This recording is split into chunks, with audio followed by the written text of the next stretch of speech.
ndugu mgeni rasmi, viongozi wa sasa, associates wenzangu, wanakwaya, wazazi, wainjilisti nimeambiwa kwamba pia wapo, first year na wanaoendelea wana USF. Bwana Yesu asifiwe. Amina. Bwana Yesu asifiwe. Amina. Amina. Unajua kipindi mimi naingia UKWATA, kipindi naingia UKWATA kulikuwa kuna ule mwitikio wa UKWATA kwa nasema UKWATA safi sana, yaani wewe acha tu. Na bado 2026 ni moto.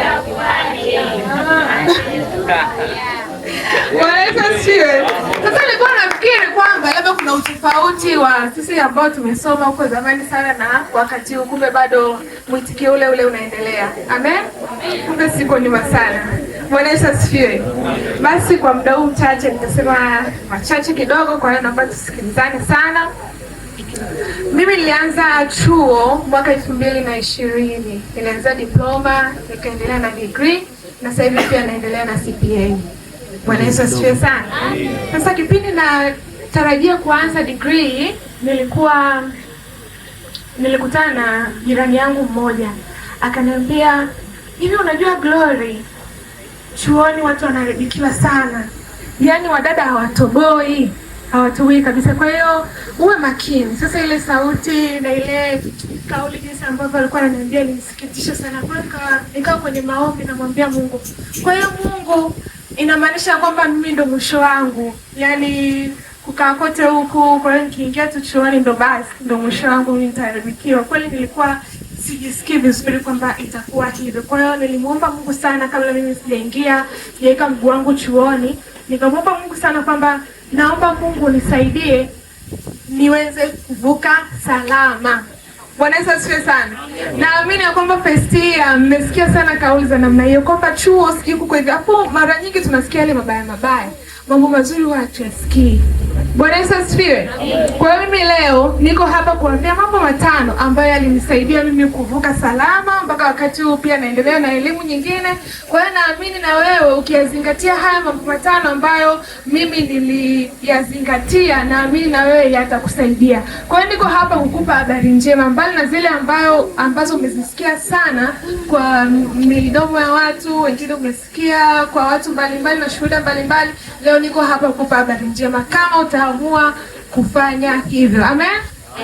Basi jambo la kwanza ambalo mimi nilizingatia ni kutambua malengo yako. Wewe kama first year unatakiwa ujue malengo yako ni yapi. Wewe umekuja chuo kufanyaje? Kwa hiyo unakula. Unajua kuna wakati unakula kwa sababu unasikia njaa, si ndio? Unakula kwa sababu pia unatamani kuishi. Maana bila kula si utakufa jamani. Kwa hiyo unatakiwa ujue malengo yako. Kipi ambacho kimekufanya wewe uje hapa chuoni? Ni kitu gani? Umekuja kusoma, kupata knowledge ya hicho ambacho unakisomea, kisha kikusaidie wewe katika mwendelezo wa maisha yako. Kwa hiyo jambo la kwanza ni kutambua malengo yako. Na Biblia inasema kwamba pasipo maono watu huacha kujizuia. Yaani utakuwa kama bendera kama hautakuwa na maono. Maana utakaposikia watu wanaenda sehemu fulani, wewe labda unatakiwa uende darasani au ufanye activity fulani kwa sababu tu ni marafiki zako wamekwambia kwamba uende sehemu fulani, na wewe utafuata. Kwa sababu ya nini? Hauna malengo, haujui ni kitu gani ambacho unatakiwa kukifanya kwa wakati fulani na majira fulani. Bwana Yesu asifiwe. Kwa hiyo kitu cha kwanza ambacho unatakiwa kutambua first year ni malengo yako. Wewe unataka kufanya nini? Unataka kufaulu, upite na marks nzuri, uende level nyingine, kama unataka kuendelea na level nyingine, au hiyo elimu ikusaidie wewe kutoka kimaisha. Kwa hiyo jambo la kwanza ni hilo, kutambua malengo yako na kipi ambacho kimekufanya uje chuoni. Jambo la pili ni marafiki. Mwanasaikolojia mmoja Mr. David alisema kwamba 95% ya mafanikio au kufeli kwa maisha ya mtu yanategemeana sana na watu ambao anajiambatanisha nao. Kwa hiyo 5% una uhakika wa kufaulu kwenye maisha yako, na 95% pia una uhakika wa kufeli kwenye maisha yako au chuoni kwako, kwa maisha yako ya chuo. Kwa hiyo ili uweze kufanikiwa kumaliza salama, ni lazima pia ujue ni nani wa kuambatana naye na yupi ambaye siye wa kuambatana naye. Na hapa kitakachokusaidia ni yale malengo ambayo unayo. Yale malengo yatakwambia kwamba huyu mtu ni sahihi wa kuambatana naye na huyu mtu si sahihi wa kuambatana naye. Unajua, kwa wale ambao wanafanya kazi baa sana, hata kama ukienda kufanya kazi baa, kwa mfano, unatolea mfano, ukakaa baa labda kwa siku 2-3, hata kama wewe sio mnywaji wala utumii kinywaji chochote pale baa, lazima tu ile harufu itakupata, kiasi cha kwamba ukienda sehemu ambayo ni nje na mazingira ya baa watasikia ile harufu ya bia. Kwa hiyo ndivyo jinsi ilivyo unavyoambatana na marafiki. Hauwezi ukasema mimi nitakaa tu na watu ambao sio sahihi alafu nisiambulie chochote. Hakuna kitu kama hicho. Yaani utakayeambatana naye ataweza kuambukiza tabia yake kidogo kidogo, na wewe utakomaa katika hiyo tabia. Kwa hakikisha kwamba hata kama ni marafiki, ni heri wa kuchukia, lakini malengo yako ambayo yatakuleta chuoni unayazingatia vizuri. Kwa hiyo usiogope kumwacha mtu ambaye sio sahihi, kwa sababu malengo yako yana matter the most. Tunaishi tu mara moja. Bwana Yesu asifiwe. Yes, tunaishi tu mara moja, kwa hiyo fanya hivyo. Mimi nilichagua marafiki ambao walikuwa wanapenda kusoma, na sikuogopa kusema kwamba mimi napenda kusoma, maana najua kilichonileta chuoni. Kwa hiyo maneno yasikukatisha tamaa kwamba mtu fulani anasoma. I don't care. I didn't care for sure. I studied hard. Kuna wakati nilikuwa na kesha hadi kutoboa oza, kwa sababu unajua ninachokitafuta. Kwa hiyo hakikisha kwamba unaambatana na wale watu ambao ni sahihi kwa malengo yako. Amen. Kitu cha 3 ni uvumilivu. Ni uvumilivu. Mwanasaikolojia mmoja anaitwa Walter Mischel anasema kwamba watu ambao wana uvumilivu huwa wana matokeo makubwa hapo baadaye. Kwa hiyo kama unategemea kumaliza salama, huenda labda ni miaka yako 3, ambao unasoma degree, wengine ni miaka 2 ambao wako diploma, ni muhimu sana kuwa na uvumilivu. Uvumilivu ya kwamba sasa hivi mimi hali yangu ya kipato ni hii, nakula ugali labda kila siku, nitatembea na hali hiyo. Hali yangu ni hii ya kusuka nywele za 500, natembea na hali hiyo, najua wakati utafika mambo yatakuwa mazuri. Mimi nilikuwa na uvumilivu. Unajua wengine, hata sisi wadada, tunapoona wengine wana iPhone, yani kichwa kinakuaje, yani unapata shida kweli kweli. Mimi nilikuwa na Tecno, na hata nikikata nilikuwa siogopi kabisa kutoa Tecno yangu, kwa sababu najua ni kifaa changu cha mawasiliano, nimenunuliwa na mzazi wangu, na ninajua kwamba kuna wakati utafika nitakuwa na mambo mazuri, tena ikiwezekana nitajinunulia hata mimi mwenyewe. Kwa hiyo uvumilivu ni mzuri katika kipindi chako cha maisha ya chuo. Vumilia na ile hali unayo. Sijui una nguo ngapi, vumilia. Ni heri usiwe na vile vitu vizuri kwa kupata kwa njia ambazo sio sahihi.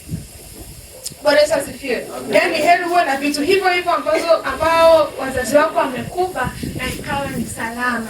Kwa hiyo usipate changamoto yote kuona kwamba watu fulani sijui wanaishije na wewe ukatamani kuishi na ukamkosea Mungu wako. Kwa hakikisha kwamba unakuwa na uvumilivu kwa namna yoyote. Jua kwamba kesho yako ni njema na kesho yako itang'aa ukiwa tu na uvumilivu.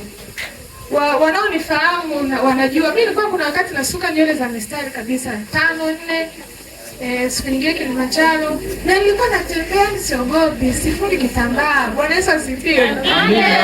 Sifungi kitambaa. Kwa hiyo inafika wakati sasa hivi naweza nikaenda saluni nikasuka nywele zozote zile ambazo nazitaka mimi kulingana na kipato changu. Kwa hiyo hakikisha kwamba unakuwa na uvumilivu, na amini kwamba your tomorrow is great. Jambo la 4, kuwa na mahusiano mazuri na Mungu. Kuwa na mahusiano mazuri na Mungu. Yaani huwezi ukasema kwamba utatoboa miaka yako 3, miaka yako 2 bila kuwa na mahusiano mazuri na Mungu. Yaani bila Mungu hatutoboi.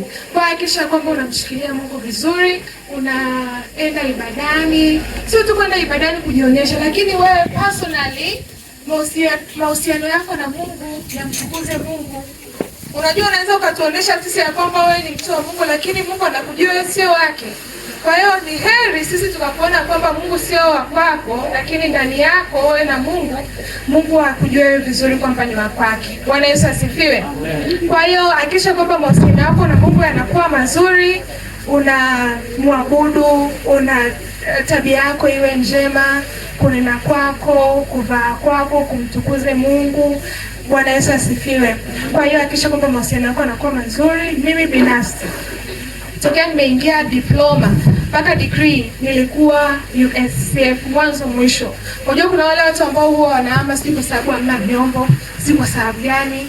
Yaani sielewi sababu ya yeye mtu kuhama. Sielewi kabisa, lakini mimi nilimwona Mungu. Tulikuwa hatuna vyombo, wakati mwingine kulikuwa kuna changamoto zetu, lakini bado nilidumu USCF na nimemuona Mungu.